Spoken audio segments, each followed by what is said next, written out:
Bonjour à tout le monde. Je vais essayer de cheminer un petit peu devant vous à partir de cette question critique, création, création critique, critique créative, en partant de l'expérience que j'ai faite en mettant Serge Danet et la parole de Paul Celan au théâtre. Alors je vais cheminer avec Serge Danet et Paul Celan. Quand Emmanuel m'a demandé de participer, il fallait trouver un titre. Et sans réfléchir, j'ai dit l'exercice a été profitable, monsieur.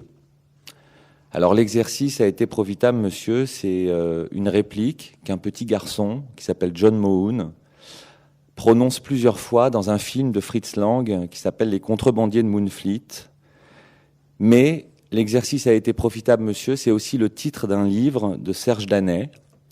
Donc, pour ceux qui ne le connaissent pas, qui était critique de cinéma au Cahier du cinéma, à Libération, fondateur de la revue Trafic, qui existe encore. Serge Danet était né en 1944 et il est mort en 1992. Alors, dans Les Contrebandiers de Moonfleet, ce film de Fritz Lang, qui est un film de pirates, de KPDP, John Mohun est un jeune orphelin parti à la recherche d'un certain Jeremy Fox, qui est joué par Stewart Granger. Et au cours de toutes ces aventures, le petit John Mohun découvre la peur, la colère, l'amitié, la mort, mais jamais il ne se départit de la confiance qu'il a mis dans ce personnage très trouble de Jeremy Fox, une sorte de père de substitution. Et au contact de ce monde de pirates et de flibustiers, donc pas très fréquentable, le jeune John Mohun a vécu à ce qui ressemble à ses premiers pas dans la vie. Et à la fin du film, de toutes ces aventures, l'enfant n'a jamais été aussi vivant. Alors on pourrait dire à la fin du film de Lang, l'exercice a été profitable, mais on pourrait aussi dire l'expérience a été profitable.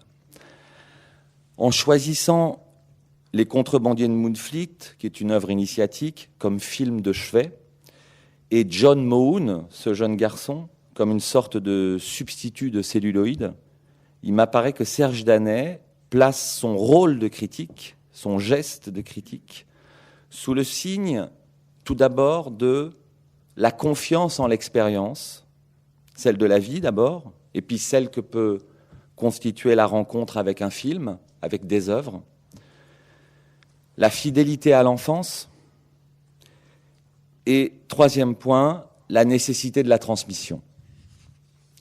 Alors je dirais que l'expérience, l'enfance, la transmission, c'est ces trois mots-là qui m'ont secrètement guidé pour adapter au théâtre en 2010 les entretiens de Serge Danet avec Régis Debray, qui s'appelait « Itinéraire d'un cinéphile » et que nous avons, nous, rebaptisé la loi du marcheur. Expérience, enfance, transmission. C'était le premier spectacle où j'étais tout seul sur scène. Et je me souviens que pendant toutes les répétitions, je m'en suis entièrement remis à la parole de Serge Danet, sans jamais douter que je pouvais me fier à son geste critique. Alors je commence par l'expérience. Qu'est-ce que Serge Danet, un jour de l'année 1992, lorsque je l'ai entendu répondre à Régis Debray à la télévision, sur la 7, a apporté à mon amour du cinéma? Danet, très simplement, mettait des mots et une pensée sur des sensations, amour, colère, joie, mélancolie surtout, que j'éprouvais en allant assidûment au cinéma depuis très, très, très petit. Et parmi tant d'autres choses qui sont passionnantes dans ce document itinéraire d'un cinéphile, il y a le fameux moment où Danet parle du travelling de Capot. Est-ce que tout le monde connaît le travelling de Capot? Non? Alors je vais vous dire ce qu'il dit sur le travelling de Capot. C'est assez éclairant et c'est assez court. Donc Danet, il dit à Debray dans ce document, il dit, il y a un truc que je raconte très souvent, le papier qui m'a fait comprendre, pas le cinéma, mais qui m'a fait comprendre où j'étais dans le cinéma, et je le savais très bien, mais je ne l'avais pas compris. C'est un papier de Rivette, et j'ai dû vous raconter cette histoire parce que pour moi, c'est la matrice de tout. C'était devant un film de Pontecorvo qui s'appelait Capot, qui est un film sur les camps de concentration, fait en 60, 61. Pontecorvo, cinéaste de gauche italien, mauvais cinéaste, mais un type bien, contre la guerre d'Algérie, tout ça, bon, mais vraiment un mauvais cinéaste. Et Rivette écrit un papier extraordinaire. Rivette avait 30 ans à l'époque, et moi je devais en avoir 15-16. Il raconte la fin du film et il dit, sur le cadavre d'Emmanuelle Riva, qui est morte, elle meurt sur un... Il fait un geste, elle meurt sur des barbelés. Moi, j'ai pas vu le film. J'ai même pas vu le film. Mais enfin, c'est comme si je l'avais vu. En plus, il y avait une image dans les cahiers du cinéma. Mais enfin, on l'a vu dans tellement de films, ce cliché visuel-là, ce visuel-là, que c'est comme si je l'avais vu. Donc, elle meurt. Et la caméra recadre le visage pour qu'elle s'inscrive bien en haut de l'écran et que le plan soit plus équilibré. Mais elle est capot dans un camp et elle est en pyjama rayé et certainement un peu trop grasse pour le rôle. Voilà, c'est ça. Et Rivette dit « L'homme qui, à ce moment précis, au moment où elle meurt, fait un travelling avant pour la loger plus joliment dans le cadre, est digne du plus profond mépris. » Alors, moi, je découvrais cette histoire de travelling de Capot à travers ce que disait Danet. Et évidemment, ça articulait une pensée sur, par exemple, mon expérience traumatique devant Voyage au bout de l'enfer de Michael Cimino, que j'avais vu à 13 ans. Et la violence du film m'avait profondément, non seulement choqué, mais laissé totalement démuni et totalement seul. Mais grâce à Rivette, grâce à Danet, je comprenais maintenant qu'un travelling pouvait être une affaire de morale et que chez certains mauvais cinéastes, une scène pouvait devenir aussi ignoble que ce qu'elle prétendait dénoncer, en nous laissant, nous, pauvres spectateurs, impuissants face aux violences de la guerre du Vietnam ou de l'horreur des camps de concentration nazis. Donc, à travers cette reprise du travelling de Capot et la question de l'importance de la mise en scène, Serge Danet poursuivait une tradition critique qui était née avec André Bazin et au Cahier du cinéma, une tradition critique qui, moi, m'apparaissait importante, précieuse, parce qu'elle s'interrogeait avant tout sur les moyens, sur les outils spécifiques à un art. Ici, en l'occurrence, le cinéma.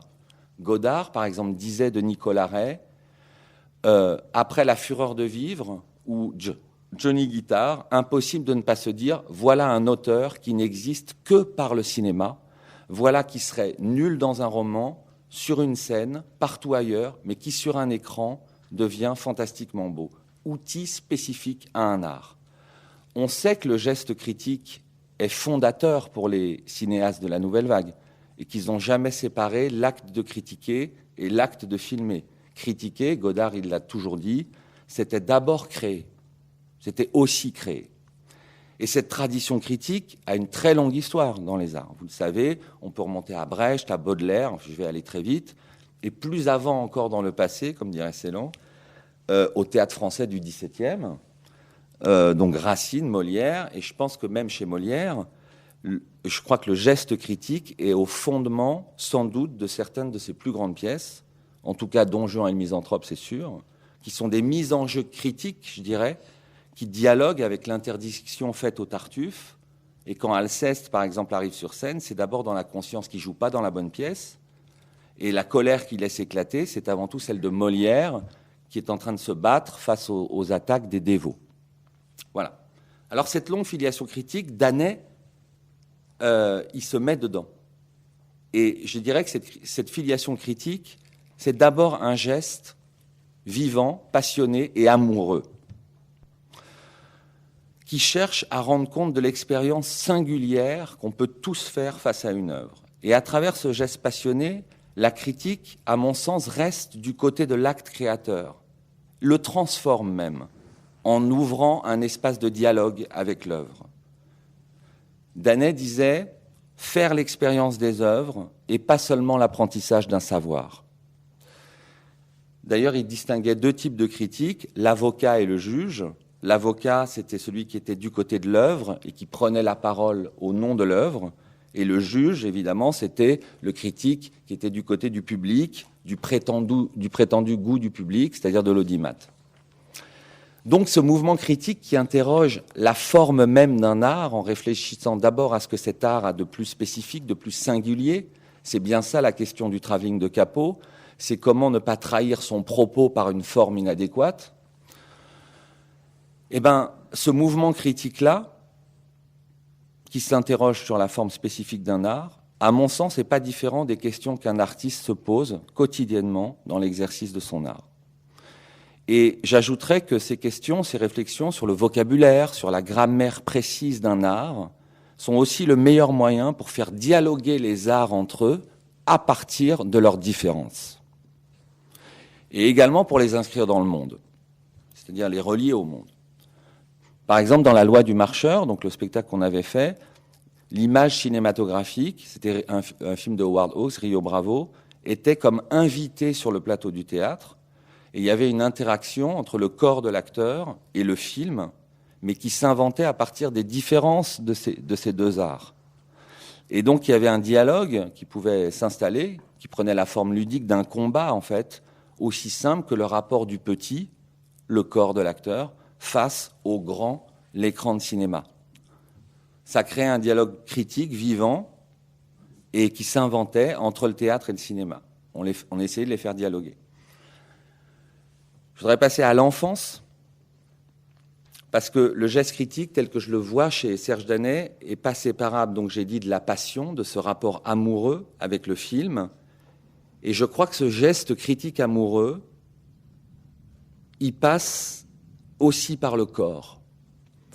Il y a une chose très amusante, je ne sais plus qui a trouvé cette définition en parlant des cinéphiles, des cinéphiles des années 60, où la cinéphilie était très très forte, et Louis Korecki, Serge Danet et toute la bande, ils arrivaient à la Cinémathèque française, ils s'asseyaient au premier rang, et ils voyaient le film, mais de tout près, comme s'ils voulaient rentrer dans le film.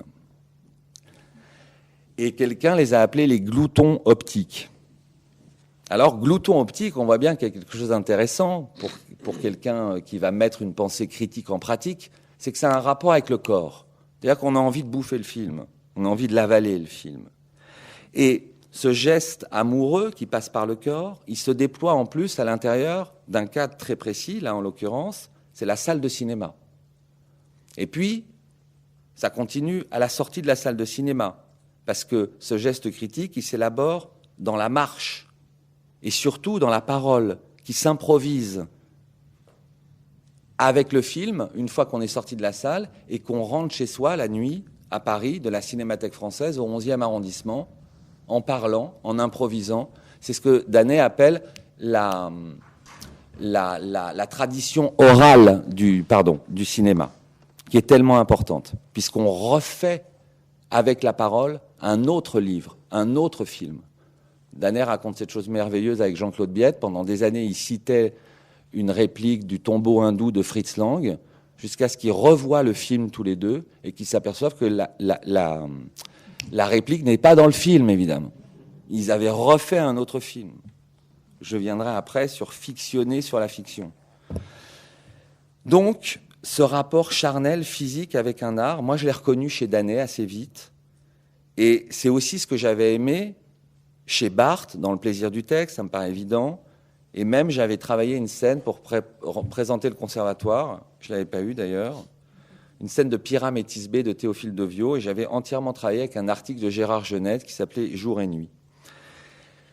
Ce geste amoureux du critique, moi, je le relie à l'enfance, c'est-à-dire à cette faculté de jamais oublier, de s'émerveiller, ou plus exactement, de rester aux aguets, à l'affût, dans l'espoir de voir surgir sur une page, sur un écran, quelque chose de jamais encore vu, quelque chose de jamais encore entendu, d'avoir cet appétit-là. Et si j'évoque l'enfance, c'est évidemment pour parler du jeu J-E-U. Parce que le jeu, c'est important, et débusquer la part de jeu dans la critique, voilà sans doute mon point de rencontre entre la pratique de l'acteur et la pratique de la critique. Alors, chez Danet, mais aussi chez Paul Celan, qui dans Le Méridien fait un commentaire absolument stupéfiant de l'écriture de Büchner, La critique devient un jeu de pistes, un jeu de signes. Celan, Paul Celan, dans le Méridien, spatialise l'écriture de Büchner et nous pouvons l'arpenter comme nous arpentons le texte comme si c'était un paysage, comme si c'était une géographie. Dans sa critique géniale de Stalker de Tarkovsky, une de ses plus grandes critiques, Serge Danet, parue dans Libération quand même, dans un quotidien, je veux dire, dans sa critique de Stalker, Danet fait la même chose que Celan avec Büchner, il rentre dans le film, il joue avec. Son geste d'écriture le met physiquement en rapport avec le film, exactement comme Celan se met physiquement dans la marche de Lenz dans les Vosges. Arpenter, jouer, rentrer physiquement dans le texte, le film, le tableau, je pense à Daniel Arras. Voilà ce qui pour moi devient un geste évident à incarner. Voilà qui ouvre une possibilité de jeu. Quand j'entends le souffle de Celan, celui de Danet, parce qu'ils sont dans leur objet, entrés dans l'objet de leur recherche. Et ils sont en marche, en route, et j'arrive à voir leur danse. Alors, ce que je disais tout à l'heure, à mon tour, je peux fictionner, en les suivant à la trace, me mettre dans le chemin de leur pensée, parce qu'eux-mêmes fictionnent à partir de leur objet d'étude. Fictionner, c'est un vrai geste critique. Par exemple, quand Celan dit que Vive le roi de Lucile Desmoulins à la fin de la mort de Danton de Büchner, quand il dit que Vive le roi, c'est l'apparition de la poésie, il crée un geste critique tout à fait inouï, un geste de création. Il découvre quelque chose que Büchner n'a évidemment pas du tout prévu. Il ouvre le texte. Et je dirais, il crée une sorte de supplément. Et sur cette notion de supplément, je renvoie à un texte magnifique de Gilles Deleuze sur Serge Danet, où il parle de ce concept de supplément. Je cite Serge Danet, qui dit dans sa présentation à Trafic, « Entre ce qu'on hallucine, ce qu'on veut voir, ce qu'on voit vraiment et ce qu'on ne voit pas, le jeu est infini. » Alors voilà où réside pour moi la possibilité d'incarner une pensée critique. Et pour finir, je voudrais me demander avec vous, qu'est-ce que peut apporter à cette pensée critique sa mise en jeu sur une scène de théâtre? Alors c'est là où je parlerai de la transmission, pas celle d'un savoir, mais celle d'une expérience. Comment transmettre une expérience? Quelle expérience va-t-on partager avec le spectateur? C'est des questions obsessionnelles pour moi quand je fais ce type de spectacle. La pensée critique, elle est transmissible sur une scène à travers ce geste amoureux et ce jeu, J-E-U, sérieux et ludique, qu'elle active avec l'œuvre dont elle parle. Elle est transmissible sur scène, mais ça on l'aura compris, si elle sort évidemment de la sphère de l'opinion et du jugement. Mais à travers ce travail sur Serge Danet et Paul Celan, j'ai compris que l'acte théâtral pouvait devenir, et ça je l'ai découvert, je ne le savais pas, un geste très très puissant de transmission. D'abord, ce geste de transmission, il faut qu'il passe par le corps, pour ensuite s'adresser à la pensée des spectateurs. Cette transmission, par ailleurs, elle est toujours indirecte. C'est-à-dire qu'elle passe par un dialogue secret, je dirais comme en psychanalyse, avec chaque spectateur. Ce que je veux dire par là, c'est qu'il n'y a rien à expliquer, il n'y a rien à faire comprendre sur le moment, mais peut-être juste activer un désir de penser, juste ouvrir l'attention. On sait que la force d'une parole, elle peut atteindre aussi dans la façon dont elle est mise en scène. On sait très bien qu'on peut écouter des gens passionnants pendant des heures et pourtant rien ne nous atteint. Donc il faut faire comme Galilée, c'est-à-dire il faut mettre en scène ou soulever sa parole pour que le sens très important de ce qu'on a à dire parvienne. C'est l'exercice du théâtre. Donc, ouvrir un désir de penser, ouvrir l'attention. Et j'ai parlé tout à l'heure chez Danet, chez Celan, de la marche, d'une pensée en marche, en route, en chemin. Si on avait plus de temps, on partirait de ce mot de chemin et on verrait qu'il nous amènerait à parler du rythme, de la pulsation de la parole, de la pulsation de la pensée. Dans les deux cas, c'est une parole dont on sent qu'elle se construit à vue. Ça, c'est très important. Et c'est une parole où les mots traquent la pensée. Et donc, une parole qui n'est jamais close, qui s'énonce toujours, donc, dans un rapport à l'autre, dans une adresse à l'autre. En elle s'inscrivent le désir de l'autre et la place de son écoute. Rien n'est masqué du chemin que parcourt cette parole critique. Et je citerai là une phrase de Danet sur les films des Straub, qui est absolument magnifique et qui pour moi est comme un mantra. C'est Danet qui parle. Une des raisons pour lesquelles j'ai pu coller à Straub, je suis toujours assez admiratif devant quelqu'un qui dit « on avancera pas à pas ». C'est-à-dire, on se prend et on prend les gens là où ils sont. On marche à pied. Il y a un état de l'œil, il y a un état du corps humain. Il n'y aura pas d'imposture, on fera un pas. C'est à ça que je pense quand je pense à Straub, c'est du sensualisme. Cette remarque de Danet sur Straub, je dis, moi je peux me la répéter comme un mantra parce qu'elle guide le travail que j'ai essayé de faire sur le plateau, devant les gens, devant les spectateurs. On avancera pas à pas. Voilà. Et la parole critique, évidemment, acquiert sa puissance de transmission, surtout si elle n'est pas la parole d'un expert, mais la parole de quelqu'un qui est pris dans une quête, dans une odyssée intérieure. Paul Celan qui commande Büchner, c'est aussi une façon pour lui de saisir quelque chose de son propre travail. Serge Danet qui parle du cinéma, c'est aussi une façon pour lui, face à Régis Debray, de se comprendre lui et de comprendre sa propre vie. Donc j'ajouterais que ces deux spectacles sur Danet et Celan aussi m'ont amené à une réflexion critique sur le travail même de l'acteur, sur le rôle de l'acteur. Et par exemple, je crois que la fréquentation de cette pensée-là critique m'a conduit, même si je le savais avant, à abandonner de plus en plus l'idée, par exemple, que jouer sur une scène, c'est représenter quelque chose, c'est imiter quelque chose. Je ne pense pas qu'on représente quelque chose, je ne pense pas qu'on imite quelque chose. On ne représente pas une idée, on n'imite pas un personnage. Je crois que l'acte de jouer consiste à inventer une vie en train de se faire. Et donc, très important, toujours susceptible de ne pas se faire. Ça, c'est le corollaire très important, y compris lorsqu'on joue des personnages comme Phèdre ou Alceste. Et cette vie en train de se faire, cette marche sur un fil qui pourrait se casser à tout moment, et qu'on essaye d'activer devant les spectateurs, ce présent qu'on essaye de densifier, qu'on souhaite le plus incandescent possible, je l'ai compris encore mieux en travaillant sur ces textes-là, où on va dire la pensée est le seul moteur.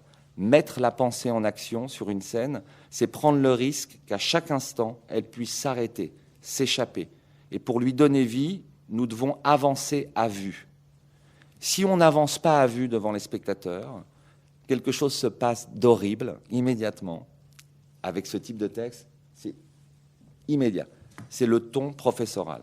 Alors là, c'est terminé. C'est quand le ton professoral arrive, on devient celui qui sait face à ceux qui ne savent pas. Et alors là, c'est la catastrophe. C'est même la négation de ce geste théâtral, je dirais. Donc, il faut, je veux dire au théâtre, l'acte est vierge, hein, même répété. Donc il faut rester sur le chemin, sur la crête de la pensée. Et si on n'avance pas à pas, sans rien masquer des tours et des détours de la pensée, de ces impasses, de ces fulgurances, alors je crois qu'on peut transmettre quelque chose, c'est-à-dire, comme je disais, d'abord ouvrir chez le spectateur sa capacité et son désir de penser, mais en avançant pas à pas. Je souhaiterais juste faire, j'ai 2 minutes pour faire un post-scriptum d'une chose qui m'avait beaucoup frappé et qui m'est revenue en réfléchissant à cette matinée.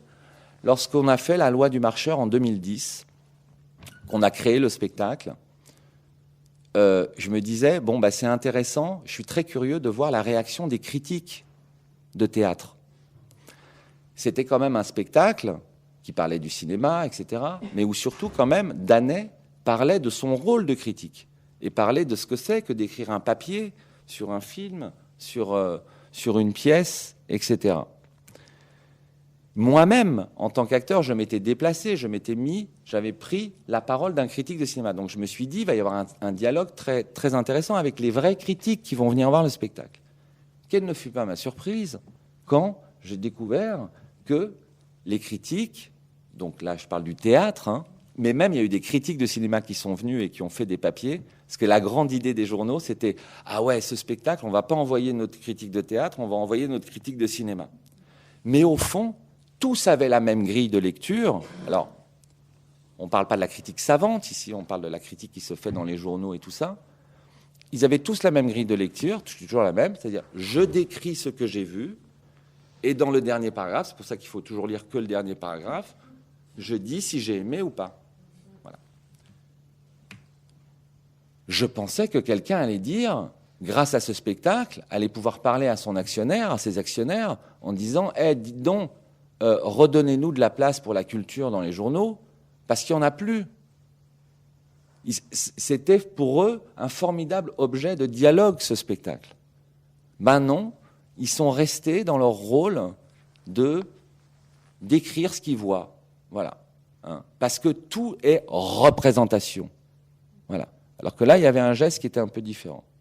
Alors, je ne doute pas que les critiques théâtrales soient des passionnés de théâtre, pour certains, mais je comprenais très bien la phrase d'Emmanuel Burdeau, excellent critique par ailleurs, qui disait « La critique se croit châtelaine alors qu'elle vit dans 8 mètres carrés sans chauffage ».